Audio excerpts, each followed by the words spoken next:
Antes de mais nada, sentem o dedo no like e se inscrevam no canal para nos incentivar a criar novos conteúdos. O Sr. Pedro Dourado de Rezende é professor da Ciência da Computação da UNB e nesse vídeo explana informações valiosas sobre o Boletim de Urna, que é o documento emitido em cada sessão eleitoral, após a conclusão da votação da urna eletrônica.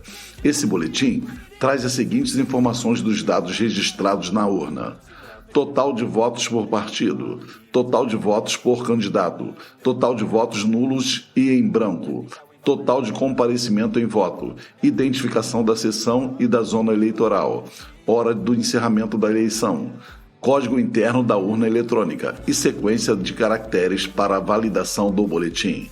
O problema é que o professor Pedro Dourado diz que o BU é um instrumento que serve para a auditoria de apenas uma etapa do processo de votação, que é o da totalização, onde os BUs que vêm das urnas são somados. Porém, esses mesmos BUs não têm como verificar se os softwares das urnas contabilizaram corretamente os votos praticados por elas, e deixa no ar uma possibilidade de o TSE já vir agindo de má fé há vários anos, cometendo prevaricação e favorecimento ilícito a determinadas empresas e pessoas. Acompanhe o vídeo. Bom dia, professor Pedro. Bom dia, senador. É um prazer e uma honra estar aqui nessa mesa a convite de Vossa Excelência e digo ao senhor em audiência que aguardei por esse momento por mais de 15 anos.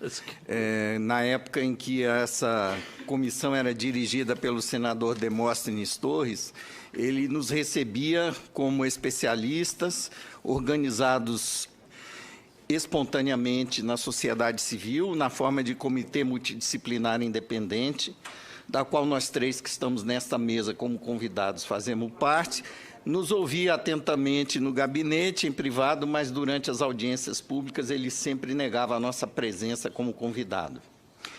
Estou aqui em nome da advogada Maria Cortis, que também faz parte do Comitê Multidisciplinar Independente.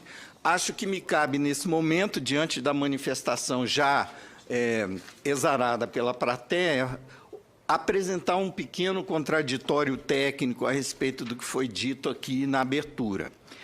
Em relação ao BU, é um instrumento que serve para auditoria de uma etapa apenas do processo de votação, que é o de totalização, onde os BUs que vêm das urnas eletrônicas são somados. O BU impresso pela urna pode fazer a verificação de que a totalização está correta, mas ele tem absolutamente nenhum efeito para verificar se o software está contabilizando os votos que foram praticados naquela urna corretamente. Para isso, a auditoria eletrônica é um jogo de gato e rato que quem entra para fiscalizar já sabe que o jogo está perdido, porque o software que vai na urna para fazer trapaça, ele sabe como verificar se ele está sendo fiscalizado ou se ele está ali numa eleição verdadeira, e ele, em podendo alterar a soma dos votos computados naquela urna, ele vai apagar o rastro da sua... Eu estou sendo questionado porque é do regimento não apresentar cartazes. Siga, professor. Obrigado. Gostaria de comentar que talvez o mais lamentável nesse episódio, trazido pela interrupção, ao invés da presença dos cartazes, seja a ausência dos colegas do senador. Apenas o senador Capiberibe está presente nessa audiência. Muito bem, eu entendo que o senador fez a sua parte, corajosamente convocando essa audiência e nos dando a palavra. Então, continuando, o BU serve apenas para verificar... Quero apenas lhe informar que, como nós temos televisionamento, sim, e mais rádio e mais a imprensa presente, quer dizer, a publicidade do que estamos discutindo vai acontecer. Certo. O que eu lamento é a possibilidade de dialogar com os senadores que defendem a posição contrária que a gente está trazendo aqui, né? Bem, continuando então, o BU é um elemento que serve para fazer auditoria em uma parte apenas do processo. Em relação à votação paralela como teste de segurança, a partir do momento que foi introduzida a identificação biométrica, senador, ele se tornou absolutamente inócuo para esse propósito. Por quê? Uma vez o senhor já percebeu como é que os batedores de carteira operam? Eles só vão meter a mão na carteira quando o dono da carteira não está prestando atenção. Então, ele tem que observar a vítima para ver se ela está atenta ao que ele está fazendo. Se ela não estiver atenta, é quando ele vai agir. Um software que é inserido na urna por vários meios possíveis, que meus colegas vão poder explicar quais são em seguida, vai primeiro testar, verificar se ele está sendo observado num teste ou se ele está numa eleição verdadeira. E só vai fazer o que ele foi preparado para fazer de trapaça se ele perceber que não está sendo testado. Ora, com a identificação biométrica, o teste de votação paralela tem que simular eleitores de uma sessão eleitoral verdadeira no dia da eleição. Portanto, nenhum dos que vão pressionar o botão para inserir votos no teste vão ser identificados corretamente pela biometria.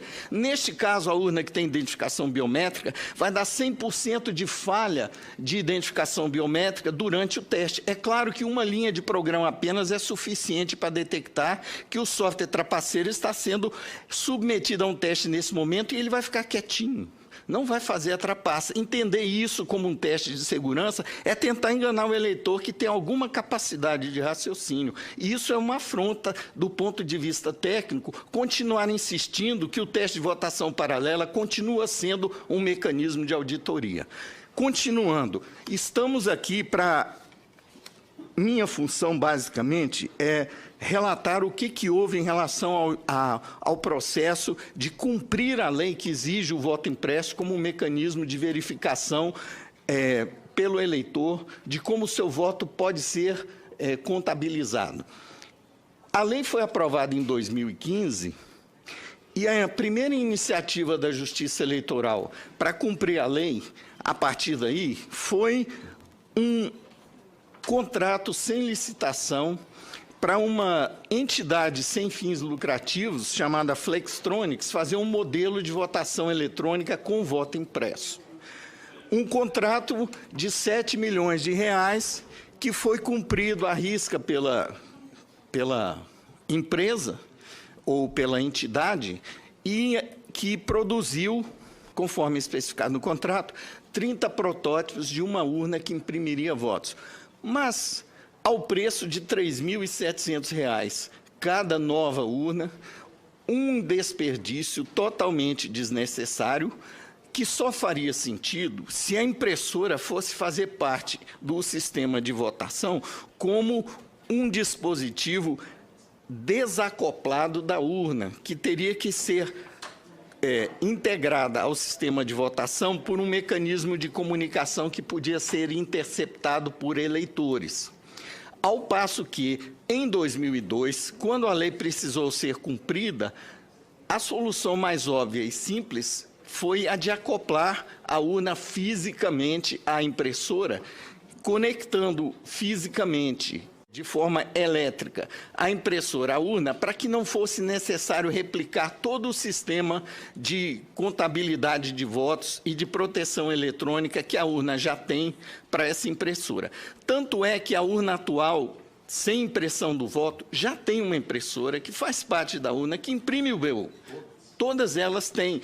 Então, o sistema de software da urna já está preparado para dialogar com uma impressora. Não é necessário contratar uma empresa para desenvolver toda uma replicação do sistema da urna a pretexto de precisar imprimir o voto. E foi essa solução que foi encomendada em 2017.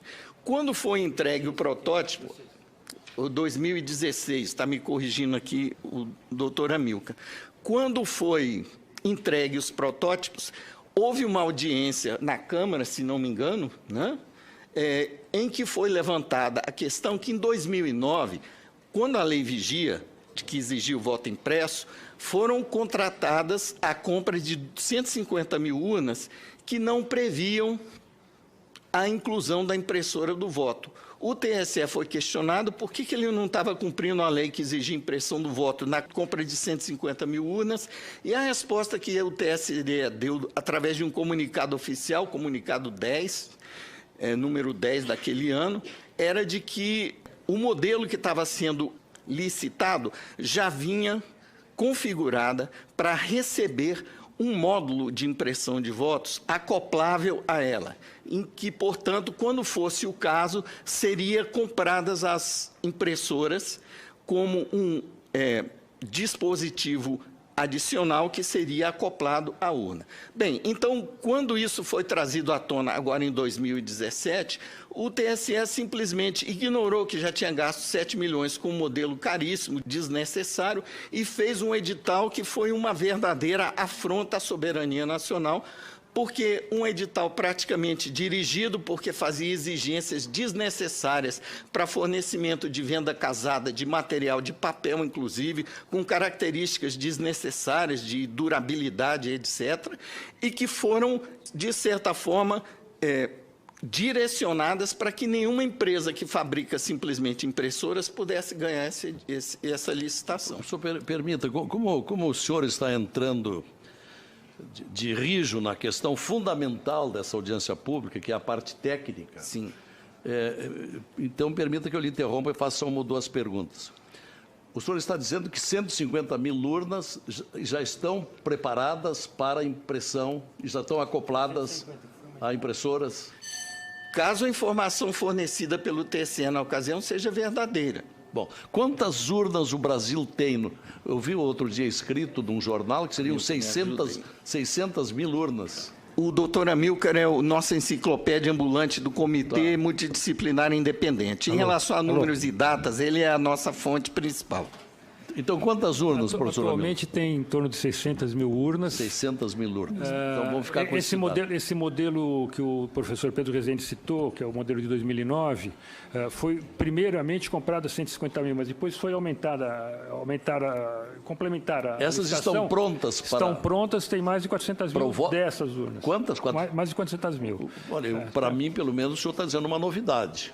Então, já há 400 mil urnas prontas, aptas ao voto impresso? A receber o módulo impressor externo, sim. Não teria que haver maior gasto com elas? Não, senhor. Não teria que haver, principalmente, desenvolvimento de software por terceiros para poder fazer uma impressora de votos funcionar com esse sistema de votação. E o senhor acha que o gasto seria muito grande ao preparar esse novo software? Olha, em 2002, quem preparou o software foi a própria informática do TSE. Eles só compraram impressoras, sim, porque o software que já estava na urna já tinha toda a lógica, a infraestrutura necessária para dialogar com uma impressora, que é a impressora que sempre esteve na urna para imprimir BU. Só precisava duplicar aquela forma de interagir com o dispositivo para agora falar o sistema com uma segunda impressora que imprimiria cada voto. O senhor diria, então, que essa versão corrente de que o tribunal teria que gastar em torno de 2 bilhões de reais para habilitar o voto impresso, isso não procede? Isso é uma posição de má vontade que encontrou uma forma de inviabilizar o cumprimento da lei, primeiro com um argumento de falta de orçamento. Por uma iniciativa do pessoal que está aqui assistindo, da sociedade civil, foi feito um aporte de emergência no orçamento desse ano para suprir o TSE de 250 milhões de reais adicionais para ele poder fazer. 250 milhões Sim. Mataria a questão? 250 milhões foram incluídos no orçamento de emergência para contrapor o argumento de que o TSE não tinha verba para gastar tanto dinheiro para botar impressora em tantas urnas. Bom.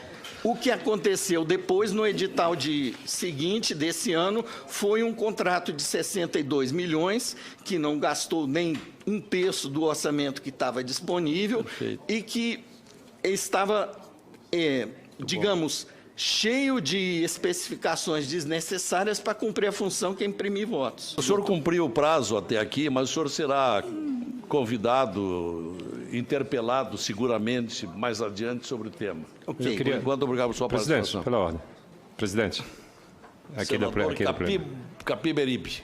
Eu queria... Agradecendo a sua presença, bem como da senadora Simone Tebet. Professor Pedro, eu estou deduzindo pelas suas palavras e pelo histórico que eu conheço, não é, dessa luta tornar mais confiável, digamos, não é, a votação.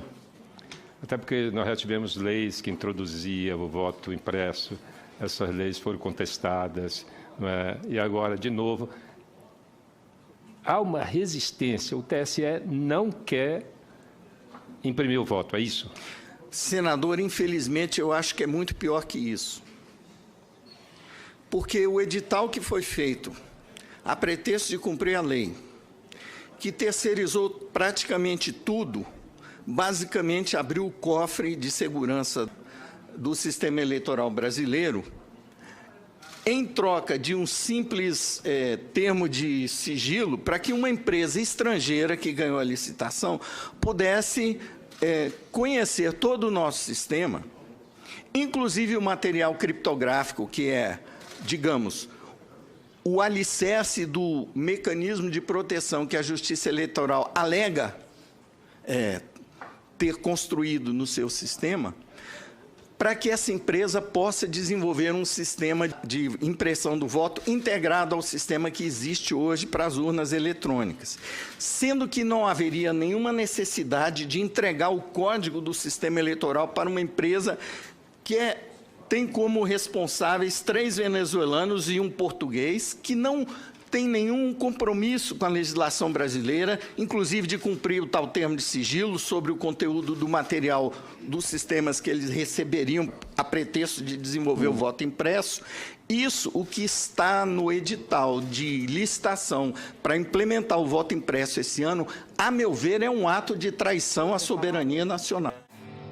É isso aí mesmo, patriotas. Vamos ficar de olho vivo, pois o nosso voto é sagrado e é um dos poucos instrumentos que temos para decidirmos o destino do nosso país. Quando o presidente Bolsonaro vem batendo nessa tecla, não é à toa. Afinal de contas, ninguém melhor do que ele para nos alertar sobre supostas armações que vêm do STF, do TSE, da Câmara e do Senado, pois ele estagiou durante quase 30 anos nos bastidores desse lamaçal e sabe o que está falando. Curtam, se inscrevam e compartilhem esse vídeo para alcançarmos um número significativo de pessoas e podermos ajudar o nosso presidente a libertar o Brasil das mãos de pessoas que só querem nos prejudicar.